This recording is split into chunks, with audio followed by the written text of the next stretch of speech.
Hello, and welcome to Networking Unleashed, Building Profitable Connections. Welcome back to the show, folks. I'm your host, Michael Forman, and you're listening to the podcast where networking is more than just awkward handshakes and bad coffee. It's an art and a talent. But here's the twist. It's an art and talent you can actually learn. Yes, even if you're the person hiding in the corner at every event pretending to check emails. Networking isn't just a nice skill to have, it's a game changer. And when you get good at it, you'll wonder why you didn't start sooner. More connections, more opportunities, more profits. It's like unlocking a cheat code for life.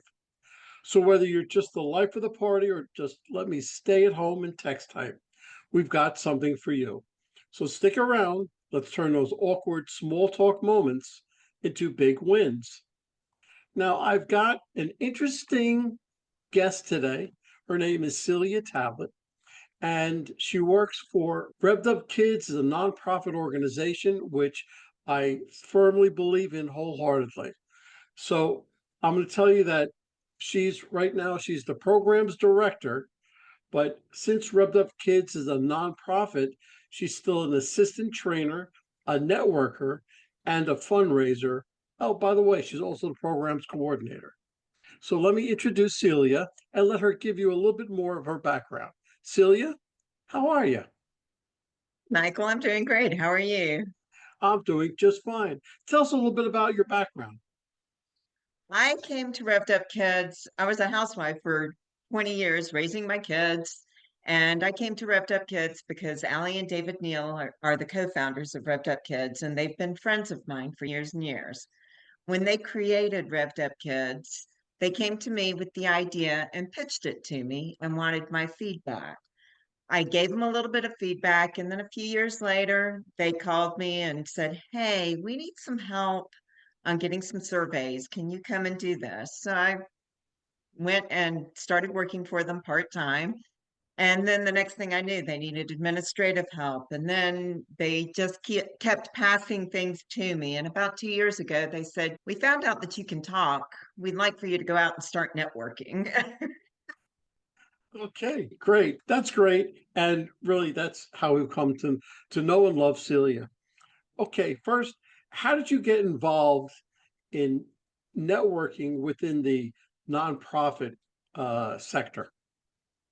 This has been difficult for me because basically I was just thrown into it.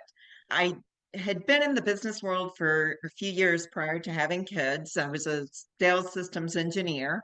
And so I'd really not done networking, but I'd always been able to talk to people on a regular basis and give presentations and things like that. So when I was thrown into the networking, I can remember my very first networking meeting. I walked in, I was by myself. I knew not a soul. And I was shy and bashful and stood in the corner and pretended to check my emails on my phone. Good. Okay. Okay. Since you brought us into that, as an assistant trainer and coordinator, how has networking shaped your career path? I I don't know about shaped my career path. It has really defined who I am. The networking, being able to go out there and talk to people, to be able to relate to Revved Up Kids and to sell Revved Up Kids because I passionately believe in Revved Up Kids.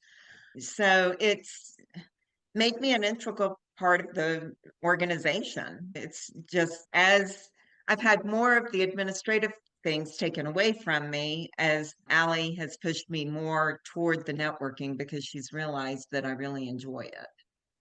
Good. And listen, the fact that you enjoy the networking just helps you in all the arenas. Because if you are passionate about Revved Up Kids, which you are, and you enjoy the networking, then it's really just it's fun. After a while, you're just playing.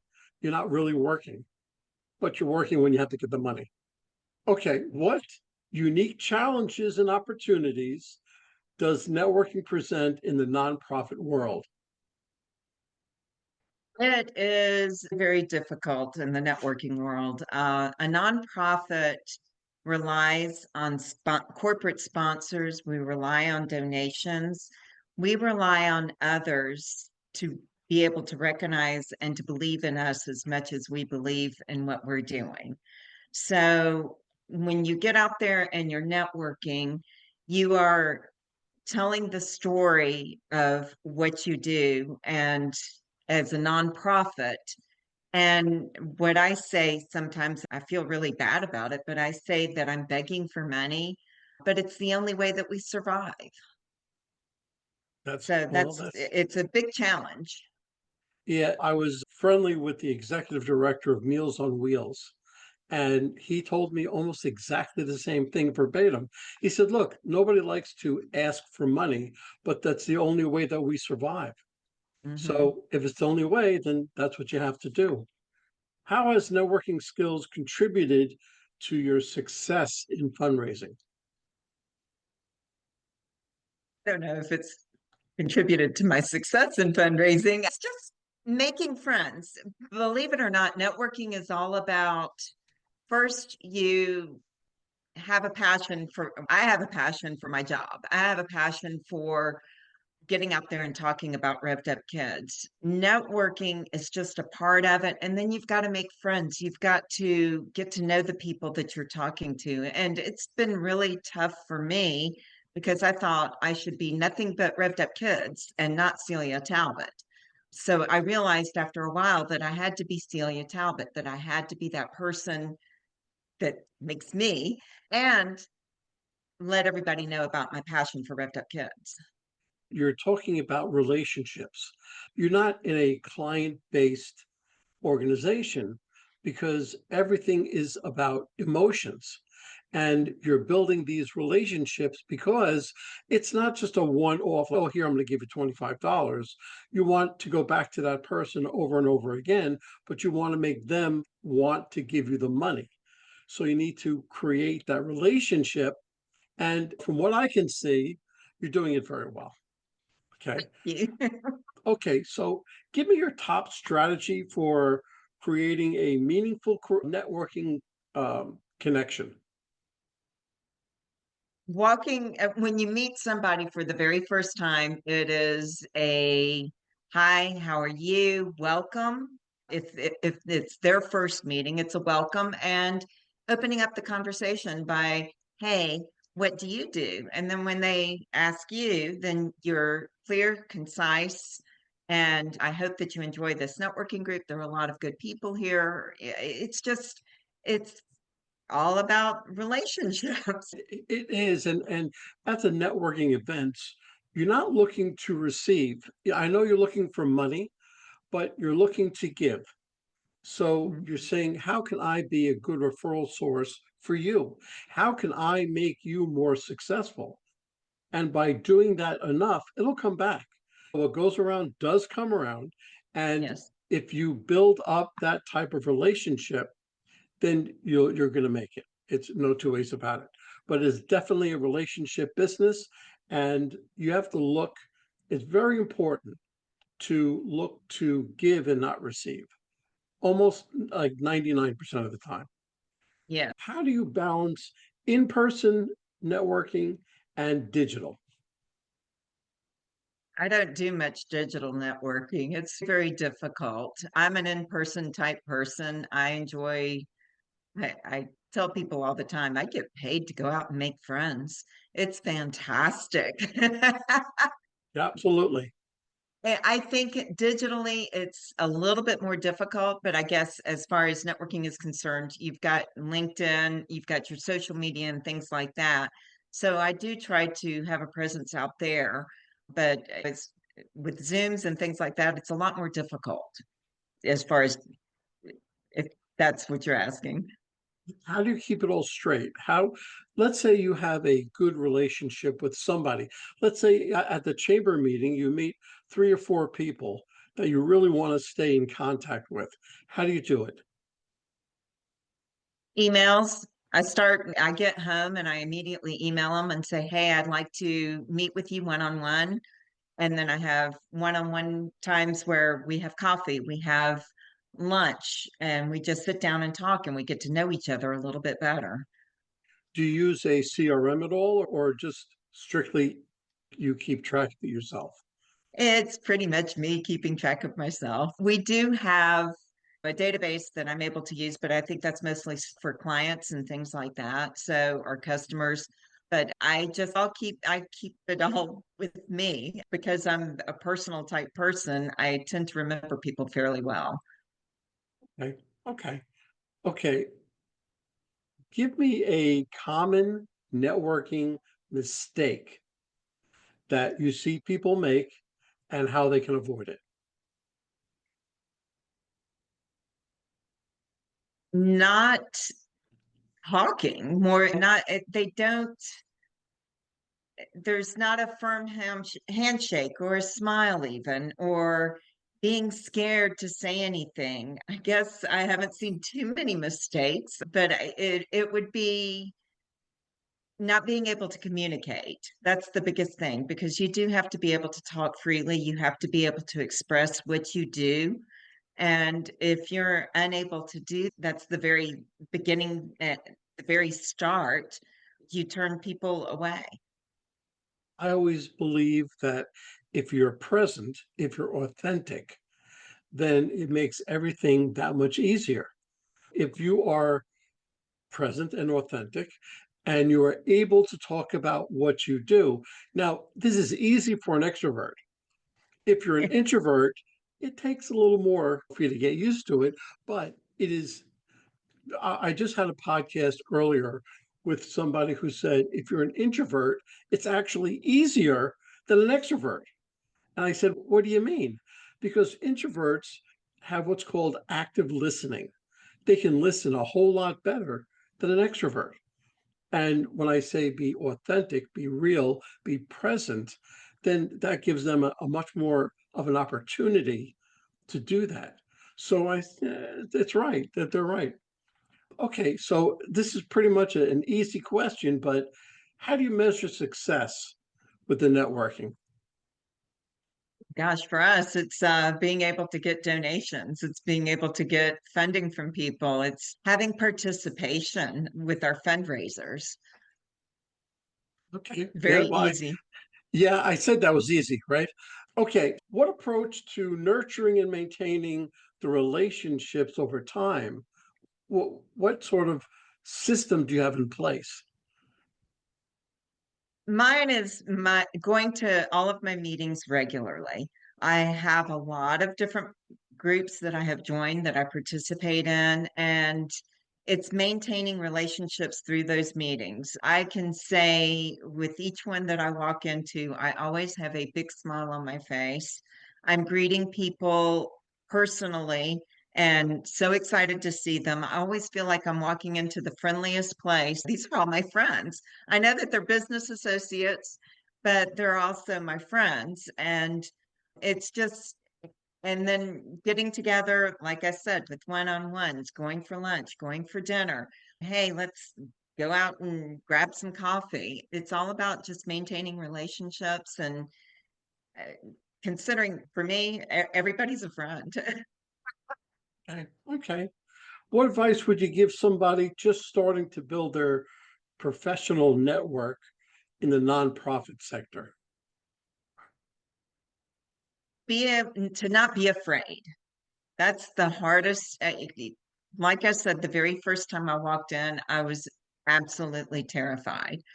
Um, but not to be afraid to talk about your nonprofit and not to be afraid to say the only way we survive is by donations. So if you really believe in us, even if it's a tiny little bit, or even if you're able to volunteer for a fundraiser or volunteer with our organization, you have to ask. And that's the hardest thing with being with a nonprofit is that you have to ask. Okay, so this kind of works into the same thing. What advice would you give to somebody just starting to build their network in the nonprofit sector? Get out there and ask. Just get out there and start doing it, right? Yes. Uh, Yeah, you have to introduce what you're doing and you have to believe in what you're doing. I think if I weren't so passionate about Revved Up Kids, that I would not be able to get out there and talk about it, talk to people about it the way I do. If you don't believe in it, you're not going to get anywhere. True. That's very true. So, what does Revved Up Kids, what big is happening in the near future for Revved Up Kids? We have our largest fundraiser of the year coming up. It is called Shamrock and Roll. It is a casino night. It's at the Roswell Museum and it's on March 15th. It is a lot of fun. We've got raffle baskets that we'll be giving away. We've got auction items up for auction. We have a super raffle that opens up this coming Friday. I've heard through the rumor mill that we've got an $800 bottle of scotch that's going to be raffled away in the super raffles. Bidding will open up on that one this coming Friday. Like I said, March 15th, grab a friend, a significant other, and come to the computer museum and have a casino night and be able to gamble and have fun. Celia, that's great. And I'm so happy that you are the front man, because I don't believe Dave is the front man. You are the front man for Revved Up Kids, and you do such an excellent job. And I just can't begin to tell you how thankful I am for Revved Up Kids to be at least in my area. And the more you do, the better. It's just absolutely wonderful. If anybody wants to get hold of you, either to talk to you, to donate, to find out what your events are, how would they do? They would go to revvedupkids.org and it's revved, REVVED, upkids.org. So we have two V's in it, which makes it a little different. Okay, good, good. All right, Celia, I can't begin to thank you enough. You were a great guest. You did a Thank you. wonderful job, and I'll talk to you soon. Sounds good. Thank you, Michael. All right, bye-bye. Okay. Well, hold on, folks. Don't go anywhere. Let me just read a few of our sponsors that we have. Struggling to reach success? Maybe it's time to quit. In Quit Your Way to Success by Rodney Davis. This reveals 27 steps to breaking bad habits that hold you back. This powerful book helps you rewire your mindset, take control of your actions, and turn setbacks into stepping stones. With real life examples, motivational quotes, and actionable lessons, especially for sales professionals, you'll gain the tools to quit, what's stopping you, and start winning. Transform your future today. So Quit Your Way to Success by Rodney Davis, available now on Amazon. And this is a nonprofit called Revved Up Kids. This is something I believe in wholeheartedly. Revved Up Kids is on a mission to protect children and teens from sexual abuse, exploitation, and trafficking. They provide prevention training programs for children, teens, and adults. To learn more, go to revvedupkids.org. That's REVVEDUPKIDS.org. Well, that's a wrap, folks. A huge thank you to our special guest for sharing such incredible insights today. And of course, a big shout out to you, our amazing listeners, for tuning in and spending your time with us. Remember, networking isn't about being perfect, it's about being present. So take what you've learned today, get out there, and make some meaningful connections. If you enjoyed this episode, don't forget to subscribe, leave us a review, and share it with someone who could use a little networking inspiration. Let's keep the conversation going. You can find me on Apple, Spotify, YouTube, or my website, michaelaforman.com. Remember, until next time, keep practicing, keep connecting, and keep building those relationships. This is Michael A. Forman signing off. Take care and happy networking.